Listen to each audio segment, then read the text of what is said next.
Hello and welcome to the Lawyers Coach podcast. The Billable Hour has been the theme of this latest series, with presenters Claire Rason and Oliver Hansard, both of whom are coaches and former lawyers, talking to a variety of guests about what is the marmite of legal. In this episode, Claire and Oliver are going to reflect on what they've learned so far and also share some thoughts of their own. The Lawyers Coach podcast is brought to you by Client Talk and Hansard Coaching.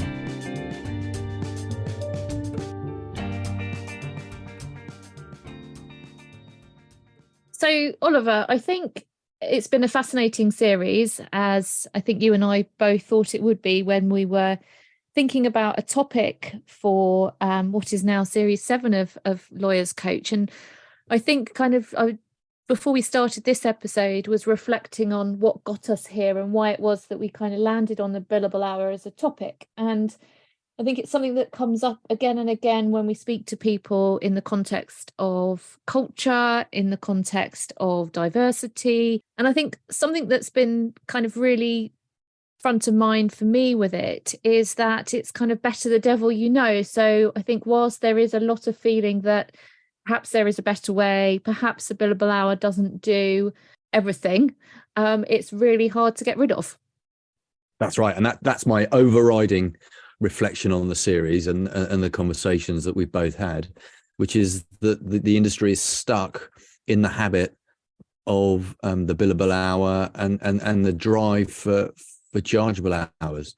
And truth be told, it's a really tough habit for the industry to break.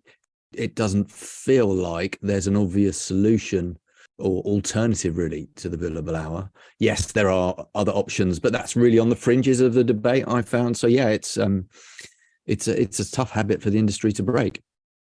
Yeah, and I think I guess two reflections there from me, both from the conversation that I had with Richard, his view around actually clients aren't really, they don't really know what the alternative is either. So actually many clients have many clients have come up through private practice, so they will have grown up with the billable hour. They know that they're happy that they no longer have to record their time, but in terms of paying for legal services, I think it's an easy metric for them to turn to. And the other thing that struck me with Richard was this idea, which I think I probably had at the start of this journey, marmite, like it, hate it, keep it, get rid of it. And actually maybe the answer is that, it's there. It is something that is perhaps a little bit stuck. And maybe what needs to happen is, rather than kind of completely doing away with it, it's rethinking its use and it's rethinking its importance so that it doesn't become the most important measure, which is where I think many of the problems lie.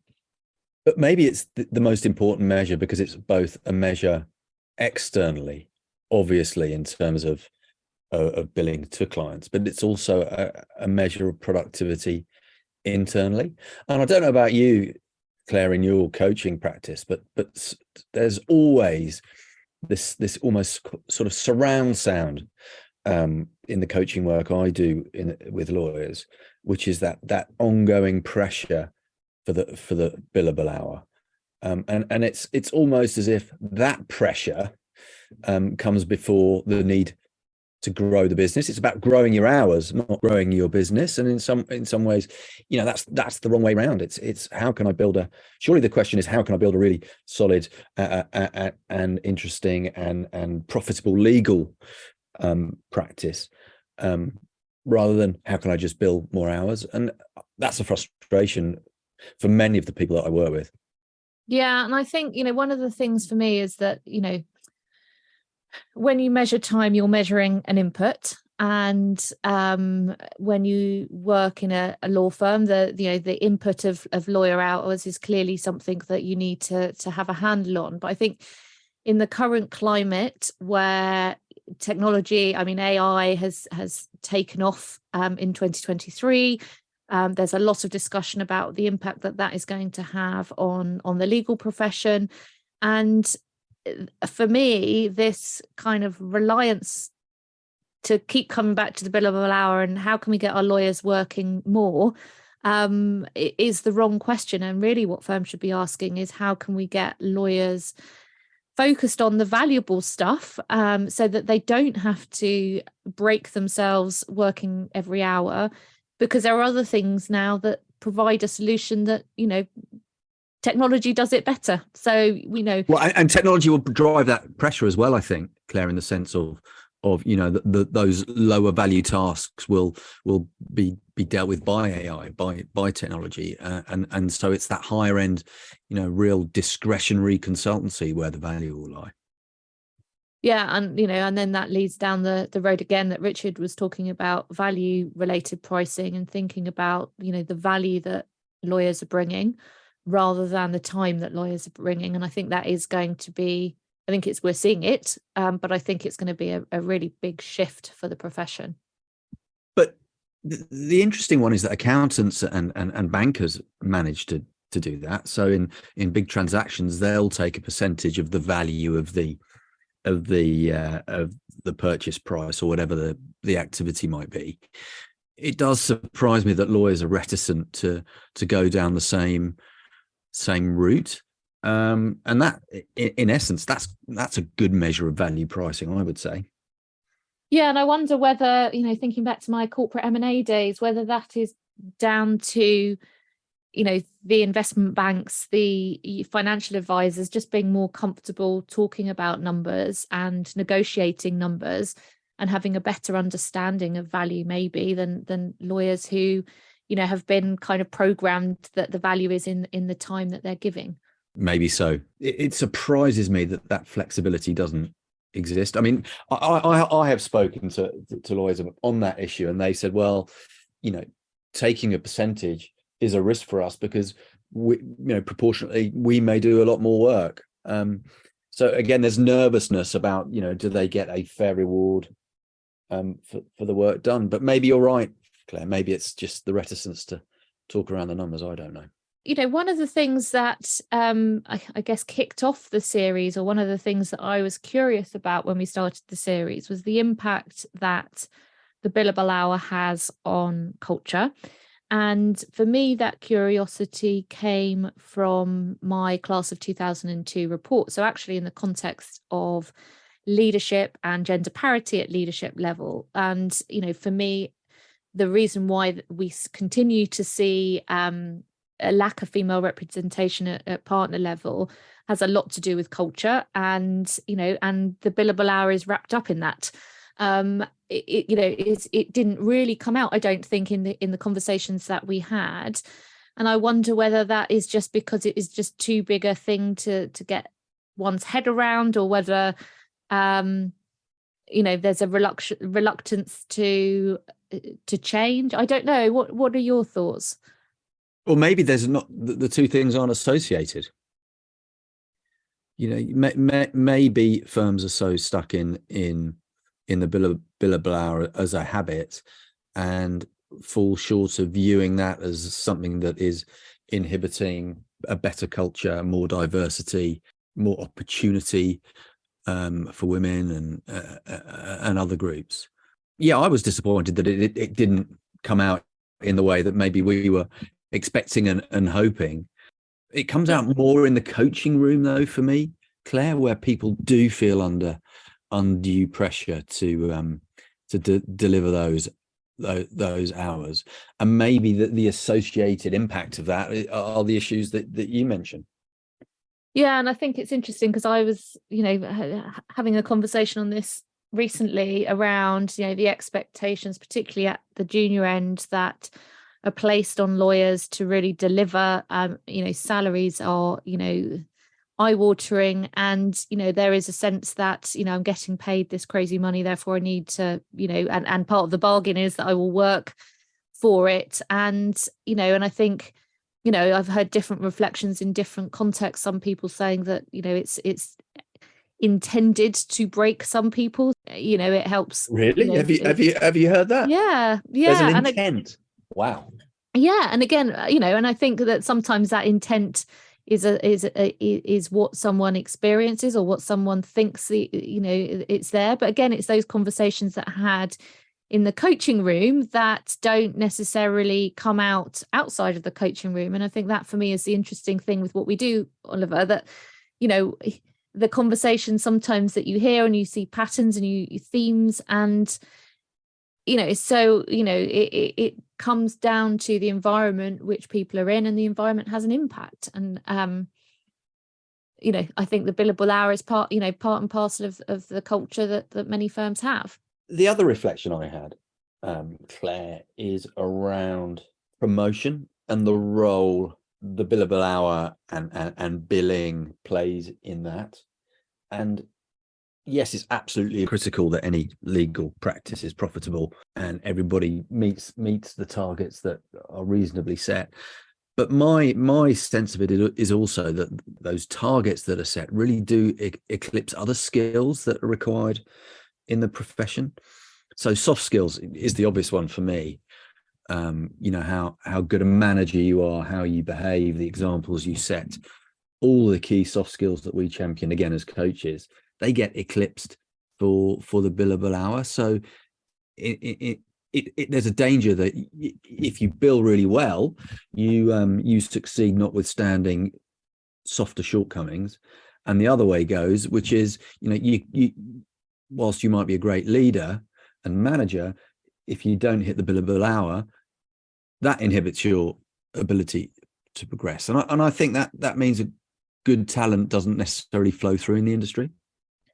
I agree. And I think, you know, there are a couple of points there. I think one, you know, it's absolutely right that law firms are there to make money. They are there to be profitable, and therefore, you know, there needs to be some measure of profitability, and there needs to be some reward for those people who either bring in business or who deliver more than their counterparts. I believe that, you know, that is a fundamental part of the commerciality of a law firm. I think the thing that sticks with me is that, you know, in many businesses, an equivalent could be the sales team, and often sales teams are rewarded financially for bringing in work, for winning new work. And, you know, and sometimes they will be earning, you know, they will be amongst the highest earners in that organization, but they are not necessarily rewarded with management. And I think for me, that is a real issue with looking at the billable hour, or looking at, you know, how that is the key metric. If that is what it takes to become a partner, you're absolutely right that the people who perhaps are brilliant managers, you know, that doesn't get measured. And it's something that I have thought about for a long time now. And, you know, what doesn't get measured, or whatever the saying is, doesn't get changed, or whatever it is. Yeah, it doesn't happen. Yeah. Doesn't happen. But, you know, there are things that you could measure. So you could measure, you know, do you lead a team where the turnover rate is low? You know, Indeed. That could be something that's rewarded. Do you lead a team where everyone's happy? Do you lead a team where clients are, you know, giving better feedback than others? So I think there are ways that other things can be measured, and I think we are starting to see that. So whether it is measuring time spent on business development and truly measuring time, not just having it as a code that people use when they've realized that they haven't done their 7-hour day. We've all been there. But, you know, I think people are, you know, there are other options of time codes that people can put in. So whether that's time spent on DEI initiatives, whether it's time spent on recruitment, whatever it might be, I think as soon as that time starts to have equal power in firms, we might start to see a shift. But Claire, let's look on the bright side. We did see lawyers that we spoke with trying new things. So Dan was busy trying blended rates and blocks of hours. You know, Adam was exploring different avenues. So there's a real consciousness, I think, in the industry to try and change things. Obviously, Richard's at the heart of that, trying to drive that through. You know, I hear other tools used, such as completion bonuses, and firms giving longer credit periods to clients when they're trying to get transactions over the line. So I do get the sense that the awareness of the issue is there. You know, how long do we think it'll take for it to be truly transformed? I suppose that's the key, isn't it? I think so. And I think, conversations like these hopefully help and get people thinking and reflecting on what else can be done. Circling back to where I started thinking about clients, I think that there is now greater scope for firms to sit at the table with their clients, to think about what value are you hoping to get from this piece of work? What does value look like? How can we measure success at the end of this transaction? So I think those conversations are now more and more frequent. And I think that the more that those conversations happen and the more, lawyers get comfortable, and I say lawyers for those both sides, both the client lawyers and the, where it's an in-house legal team that's instructing, and also the lawyers delivering from private practice, the more conversation that can be had around this, I think the easier it will be to shift, because I think often it's this, we'll come up with what we think value looks like, and we'll come up with a clever solution, and hopefully the client will like it, without actually sitting down at the and actually it'd be interesting to hear your perspective, having been client side, but without having that dialogue with the client to say, well, actually, what do you want to measure us on? Do you want to measure how happy all of our team is by the time we get to the end of this, or whether we still like each other, or anything else that could come out from a conversation with the clients? I think it's about clients wanting lawyers to help them deliver the result, and therefore it's about a fee structure that delivers the right result for the client, and I would add, in the right way. And I think it's the in the right way part of that is about the relationship and making sure that everyone enjoys the ride, and getting that blend right, I think, is really important. Yeah, I agree. That was Claire Rason and Oliver Hansard. And remember, the other episodes in this series are ready and waiting for you from wherever you get your podcasts. Lawyers Coach is brought to you by Client Talk and Hansard Coaching. If you're a lawyer and would like to take part in Lawyers Coach, please visit our website, lawyer.coach.co.uk, for further details. And you can also join the conversation on our LinkedIn group, Lawyers Coach. If there are any topics you'd like to hear or discuss, then just get in touch.